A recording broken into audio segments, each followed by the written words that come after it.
भगवत गीता अध्याय 3 जिसे कर्म योग कहा जाता है। कर्म योग का श्लोक 1 जो है उसके बारे में मैं आपको बता रहा हूँ। अर्जुन ने पूछा कृष्ण से, हे जनार्दन, हे केशव, यदि आप बुद्धि को सकाम कर्म से श्रेष्ठ समझते हैं तो फिर आप मुझे इस घोर युद्ध में क्यों लगाना चाहते हैं। इसमें दोस्तों देखने वाली बात यह है कि अर्जुन ने सवाल किया है कृष्ण से कि आप कर्म से बुद्धि को श्रेष्ठ समझते हैं तो मुझे इस काम में क्यों डालना चाहते हैं। इसका सीधा सीधा अर्थ है दोस्तों कि कृष्ण हमेशा बुद्धि को कर्म से श्रेष्ठ इसलिए मानते थे कि किसी भी कर्म को करने से पहले अपनी बुद्धि का इस्तेमाल ज़रूर करें, क्योंकि आपके पास बुद्धि है जो अपना अच्छा और बुरा सोच सकें। धन्यवाद।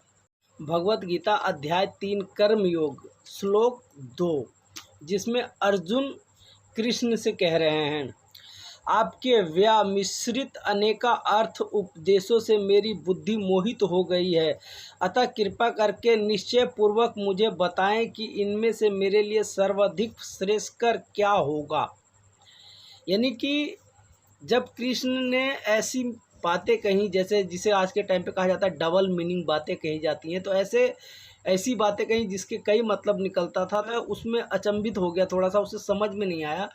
तो कृष्ण से अर्जुन ने कहा कि आप मुझे इनमें से वह बात बताइए जिसे मैं करूं और उसी के ऊपर एक बात के ऊपर अड़िग रहूं और उसी काम को मैं करूं।